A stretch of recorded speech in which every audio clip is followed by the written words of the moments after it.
The delivery truck rumbled up the cracked driveway, its brakes squealing to a stop. Ben killed the engine, grabbed the stack of packages, and headed toward the old Victorian house shrouded in ivy. He'd never seen the owner, not once in the months he'd been delivering art supplies. Just a soft voice over the intercom, always thanking him, always distant. He set the packages down, gave his usual 3 knocks, and turned to leave. But this time something different caught his eye. A small, handwritten note tucked under the doormat, his name written in neat looping script. Ben. And for the first time, he felt like she was real. The rumble of the delivery truck's engine rattled the loose change in the cup holder as Ben pulled up to the edge of Hawthorne Lane. The house sat at the very end of the narrow, winding road shrouded by towering sycamores that whispered in the breeze. He checked the address again, 154 Hawthorne Lane, then squinted through his windshield at the barely visible mailbox, half swallowed by creeping ivy. Creepy, he muttered, grabbing the small stack of packages from the passenger seat. Each one was labeled with the same name, Lily Calloway. He had made this run regularly 4 months, art supplies, always art supplies. Canvas rolls, tubes of oil paint, sketchbooks, and once a wooden easel that barely fit in the back of his van. But not once had he seen the woman who ordered them. Ben hopped out of the truck and crunched his way up the gravel path. The house was old Victorian style, with white paint peeling off in long curls revealing patches of gray wood beneath. Shutters hung at awkward angles and vines snaked up the latticework, gripping it like stubborn fingers. He reached the porch and set the packages down, pausing out of habit to knock 3 raps solid, polite, expected. He stepped back and waited. Silence stretched long enough for him to consider leaving, like every other time. Then there was the familiar crackle of static from the speaker just above the doorbell. "Just leave them on the porch, please," a soft voice crackled through. Ben tilted his head, stepping closer to the speaker. "You sure you don't want me to bring them in? I don't mind." A pause. Then the voice returned, a little warmer. "No, but thank you." He hesitated, glancing at the door as if it might swing open, but it didn't. It never did. He heard the slight rustle of movement from behind it, a shadow shifting behind the frosted glass pane. He wanted to ask something, anything, to pierce that invisible barrier, but all he could manage was, "Okay, have a good one." Ben made his way back to the truck, but his eyes lingered on the house until it disappeared behind a bend in the road. The next time Ben arrived with more packages, an even larger stack this time. He shuffled them onto the porch, took a step back, and knocked 3 raps solid, polite, expected. The speaker crackled. "Thank you. You can just leave them." "Hey, Ben hesitated, shuffling his feet. "You got a project going or something? Seems like you're building an art studio in there." Silence. Ben scratched the back of his neck, feeling foolish for prying. Then the speaker crackled again. "Something like that." He chuckled more at the absurdity of talking to a speaker than at her response. "Well, good luck with it." This time there was no reply. Later curiosity had dug its claws deep into Ben's mind.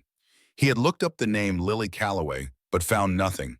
No social media, no local listings, nothing but a mention of the address registered under her name. It didn't satisfy him. How could someone live so tucked away, ordering supplies religiously, and never step outside? He imagined her painting masterpieces in solitude, walls lined with canvases of colors only she could dream up. Maybe she was some kind of recluse genius, a modern-day Emily Dickinson with a paintbrush. On his next delivery, Ben took a chance. He slipped a small note beneath the bundle of packages. "Hope your project's going well. Ben, the delivery guy." He left it without knocking, certain it would go unnoticed. But the following time, as he approached the house, there was something resting atop the stack of boxes, a folded note. He picked it up, glancing around as if someone might be watching. He unfolded it carefully. "They never do, but I keep trying. Lily." Ben couldn't help the grin that spread across his face. She had written back. From then on, every delivery came with an exchange, small notes slipped between packages. Ben learned that she preferred night to day, that she painted because it was the only thing that made her feel free, and that she didn't mind being alone. He wrote back telling her about his early mornings, his knack for getting lost, even with GPS, and his secret desire to travel beyond the town's borders, though he never had the nerve. He'd always knock 3 times solid, polite, expected, and she'd always respond, her voice floating through the speaker like smoke lingering long after she was gone. One morning, as Ben made his way back to the truck, he paused and turned a question bubbling to the surface. "You ever gonna come out and say hi?" he shouted back to the door. A soft laugh floated through the speaker, breathy and unexpected. "Maybe when the sun's gone." Ben shook his head, smiling as he climbed into the driver's seat. A mystery. That's what she was, and he was hooked. On his next delivery, Ben showed up with the usual stack of art supplies, but this time there was something different. A letter tucked neatly into the top of the box, sealed with a drop of crimson wax, his name written in neat looping cursive. Ben. He turned it over in his hands, feeling the weight of its contents. Curiosity clawed at him. What had she written? And more importantly, why now? The letter rested on Ben's dashboard for days before he finally found the nerve to open it. He'd never gotten a handwritten letter before, not in his 26 years. Bills, sure. Flyers, definitely. But a letter carefully penned and sealed. That felt like something out of another era. When he finally did crack the seal, the wax split neatly in two, leaving a crimson stain across his fingertips. He unfolded the thick parchment, the scent of lavender drifting up from the page. "Ben, thank you for the deliveries and the notes. I don't get much company these days. I suppose I never really did. I'm not good with people. I'm not sure I ever was. But I wanted to say that I appreciate your kindness. I hope you know it matters. Lily." Ben read it twice, then again, the weight of her words settling in his chest. He leaned back in his seat, eyes drifting up to the canopy of branches above. It was strange how someone he'd never even seen could feel so familiar. The next time he came prepared. After stacking the art supplies on the porch and giving his usual 3 raps on the door, he pulled out a note of his own, folded carefully, and scrawled with his hurried handwriting. "I don't know if I'm good with people either, but I'd like to try." He tucked it under the edge of the canvas rolls, brushing dust off his hands before stepping back. The intercom crackled as usual. "Thank you, Ben." He smiled at the sound of his name. "You got it, Lily." The next delivery, there was no letter. Ben couldn't help but feel a twinge of disappointment. It was silly she didn't owe him anything. Still, as he climbed back into his truck, he hesitated. It wasn't just curiosity anymore. It was something deeper, something he couldn't quite name. He grabbed his phone and typed out a quick message. "You don't have to write back, just wanted you to know you got a friend out here." He left the note taped to the top of her package and drove off before he could second-guess it. Days turned to weeks, and the pattern continued. She never responded in writing, but her voice grew warmer over the intercom, more familiar. Sometimes she even lingered for a few seconds longer than necessary. "Do you paint every day?" he asked one day, his hand resting on the wooden railing of her porch. "I tried to," she replied, her voice a little breathy, like she'd just climbed stairs. It's the only time I feel like I'm somewhere else. Somewhere else, somewhere I can breathe," she said softly, almost a whisper. The words hung heavy in the air. Ben wanted to press further, to ask why she couldn't just step outside and breathe right here. But something in her voice, fragile and guarded, stopped him. "Where do you paint?" he asked instead. "By the window," she replied, "where the light is best." It became a ritual. Ben would leave her supplies and knock 3 times and then lean against the porch railing for a chat. Sometimes it lasted a few minutes, sometimes just seconds. But every conversation pulled back another layer of the mystery that was Lily Calloway. He learned that she loved Impressionism, particularly Monet and Renoir, that she drank lavender tea every morning, and that she'd once dreamed of studying art in Paris. He even learned that she played piano badly by her own admission, but that it made her feel alive. "What about you?" she asked one day, her voice crackling through the speaker. "What do you dream about?" Ben scratched his head, leaning back against the porch. "I don't know," he replied honestly. "Getting out of this town, maybe. Seeing something other than these same old streets." She laughed. "Then why don't you—" He laughed, though there was no humor in it. "I guess it's just easier to stay put." Her voice softened. "Easier isn't always better. Sometimes the hardest things are the ones worth doing." The line went dead before he could respond. He stood there for a while, hands in his pockets, thinking about her words. One time, the first real crack in her armor appeared. Ben arrived to find the packages still sitting on the porch untouched from the week before. He frowned, checking his phone for a missed delivery alert. Nothing. He climbed the porch steps and knocked 3 times like always. No response. He knocked again, this time louder. Silence. His heart began to hammer in his chest. "Lily," he called, leaning toward the intercom. "You all right?" Nothing, not even the faintest whisper of static. Ben's hand hovered over the doorbell. He pressed it, listening to the echo chime through the house. Still nothing. He tried the knob. Locked, of course. He stepped back, glancing at the window, but the curtains were pulled tightly shut. He pulled out his phone, his thumb hovering over the call button. He didn't even have her number. His mind raced with possibilities: illness, injury, worse. "Lily," he shouted, banging on the door, now abandoning all pretense of politeness. "Are you in there?" There was a long pause, just long enough for dread to settle into his bones. Then the intercom crackled. "Ben."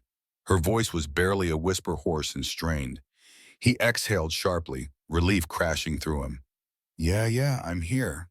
"Are you okay?" "I'm fine," she replied, though her voice wavered. "I just had a bad week." Ben bit his lip, unsure how to tread. "Do you need anything I can grab, groceries or medicine?" No, I'm fine." Her voice was firmer now, but there was an edge to it. "Thank you, though." He hesitated, his hand still pressed against the intercom button. "All right, but if you need anything at all, I know where to find you," she finished for him. There was a soft click as the line went dead, and Ben stood there for a long one, his breath frosting in the crisp morning air. He stared at the house, at the drawn curtains and ivy-covered walls, and wondered what kind of ghosts lived inside.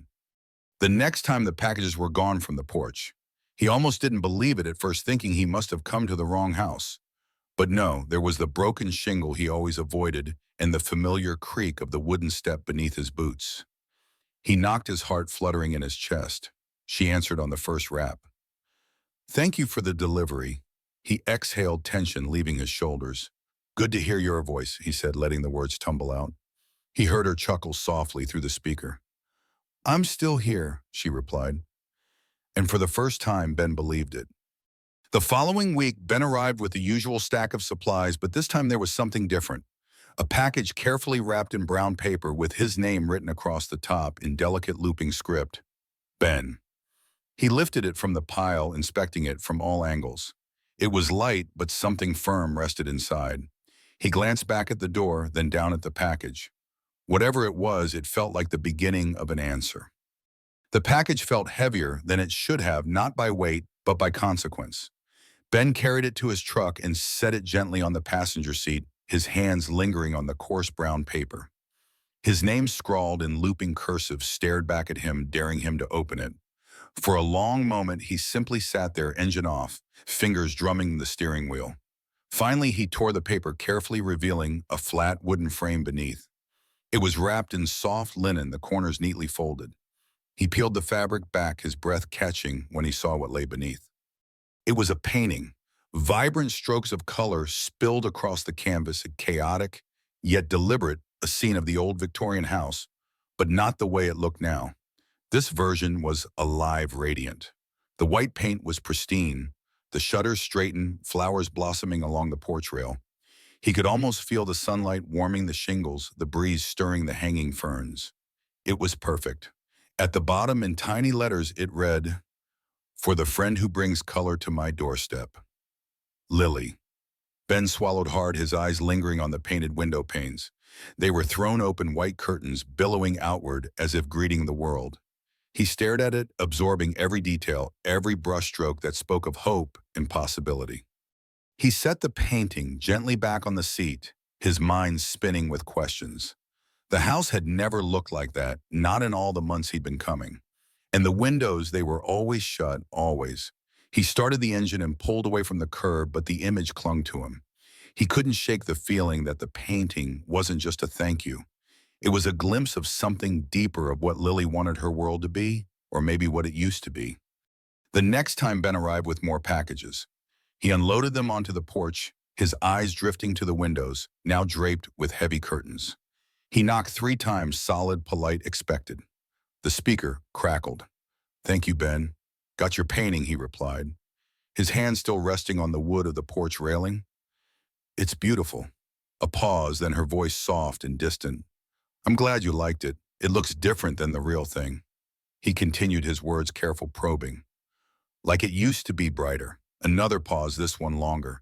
He wondered if she would shut him out if he'd pushed too far. But then she spoke, her voice barely above a whisper. It was. The intercom went silent, and Ben stood there for a moment, absorbing the weight of her words. He wanted to press further, to ask what happened, but something held him back. He could feel her pulling away even through the thick wooden door and static-laced speaker. All right, well, until next week. He stepped back, hands in his pockets. Until next week, she replied, and then the line clicked off. Ben couldn't get it out of his head, the way she had said. It was as if those two words carried a lifetime of stories. He found himself standing at her gate one night, just staring up at the windows. No light seeped through, no flicker of movement behind the curtains, just silence. On a whim, he stopped at the local library the next morning. It was old, dusty, smelling faintly of coffee and aged paper. He found the local archives in the basement, newspapers stacked in crooked piles, yellowed and fraying at the edges. He sifted through them, pulling out articles that mentioned 154 Hawthorne Lane. And then he found it. Local artist honored at City Gala. A photograph of Lily was printed in black and white. She was younger, brighter. Her hair was longer, tied back in a loose braid, and she wore a floral dress that flared at the waist. She was smiling, holding a canvas in her hands, surrounded by people applauding. Beneath the photograph, the caption read, "Local artist Lily Calloway honored for her charitable contributions through art auctions." He flipped through more papers, digging deeper. She had been well known, a rising star in the local art community. Her works had been displayed at local galleries, even in the state capitol. But then the article stopped, just ended like she'd vanished. His gut twisted. Something had happened. The next delivery, Ben showed up with a sense of determination he hadn't felt before. He knocked 3 times, solid, polite, expected. The speaker crackled. "Thank you, Ben. Can I ask you something?" His voice was firm, steady. He heard her hesitate. "Okay. What happened?" Silence, Rita Marie. He thought she might disconnect, that he'd crossed the invisible line she'd drawn between them. But then her voice came back, softer, almost a whisper. "What do you mean you used to be?" "Well, I found some old newspaper clippings. You used to do galleries, charity work, but then it just stopped." There was no response, just the hum of static. "Lily, what happened?" he pressed gently. She exhaled slowly, the sound crackling through the speaker. "Life happened, Ben. That's not an answer." His words were softer now, almost pleading. A pause. "You really want to know?" "Yes." The intercom went silent for so long he thought she'd shut it off. But then the speaker crackled again. "Come back tomorrow. Midnight."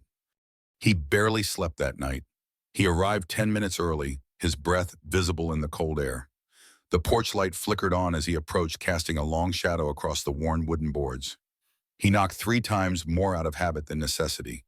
The door creaked open, not fully, just a crack enough for him to see a sliver of her face. Her eyes were green, startlingly bright against the pale glow of her skin. She looked tired, shadows pooling beneath her eyes, but there was a fierceness there too, a stubbornness that refused to fade. "Come in," she whispered. Ben stepped inside and the door shut behind him with a soft click. The air smelled like paint and lavender. The walls were lined with canvases, half-finished works of sprawling fields, starry skies, faces of people he didn't recognize. She led him down a narrow hallway, her footsteps light and deliberate. They reached a room at the far end, the door already ajar. Ben stepped inside and stopped cold. Paintings, hundreds of them, stacked against the walls, leaning on easels scattered across the floor. It was as if the world outside had been captured and stored here, preserved in bright colors and careful strokes. "I haven't left the house in years," she said from behind him. Her voice was softer now, almost a whisper. "Not since the accident." Ben turned, his brow creasing. "Accident?" She nodded, eyes drifting to a painting of a car-crushed metal-broken glass. It was stunning and brutal, rendered in shades of gray and crimson. "Drunk driver. I was on my way back from a gallery opening. My fiancée was driving." Her voice cracked. "He didn't make it." Ben's hands tightened into fists at his sides. "Lily, I'm so sorry." Her eyes met his, sharp and resolute. I survived, but I haven't been able to leave. Not since that night. Silence stretched long and heavy between them. Finally, Ben spoke, his voice firm. Maybe you don't have to leave. Maybe the world comes to you. She blinked, confusion flickering across her face. What do you mean? Ben turned back to the paintings, eyes scanning the hundreds of captured moments. Let me show people your work. Let me bring the gallery to you. Her eyes shimmered with something that looked like hope, fragile and fleeting. You'd do that, he met her gaze unwavering. I would. Lily's hands trembled as she reached out, brushing her fingers over the edge of the nearest canvas. For the first time in years, she imagined her art in the sunlight, not just behind glass, but out there breathing with the world. And in that moment, the miracle she'd been waiting for began to take shape. Ben and Lily's story unveils a powerful lesson. Small, persistent acts of connection can break through even the deepest isolation. Lily, confined by grief and fear after a tragic accident, hid from the world, her only lifeline, the art supplies Ben delivered. His simple notes, his willingness to linger and listen through a crackling intercom, slowly drew her back toward hope. This teaches us that reaching out, even in the smallest ways, can touch lives we may never fully see. Ben's curiosity and care transformed a routine delivery into a bridge showing that healing begins when someone refuses to let another remain unseen. In a world that often rushes past pain, this story urges us to pause, to notice those who've withdrawn, and to offer kindness without expecting answers. Lily's painting, a vibrant vision of her home reborn, reminds us that beauty and hope can emerge from brokenness when nurtured by compassion. Let's be the Ben in someone's story, patient, present, and unafraid to knock. Have you ever reached out to someone who seemed distant and made a difference? Share your experience in the comments. I'd love to hear your stories. If this moved you, please like, subscribe, and hit the bell icon to join our community of heartfelt storytellers. Let's keep inspiring each other to bring color to the world's quiet corners.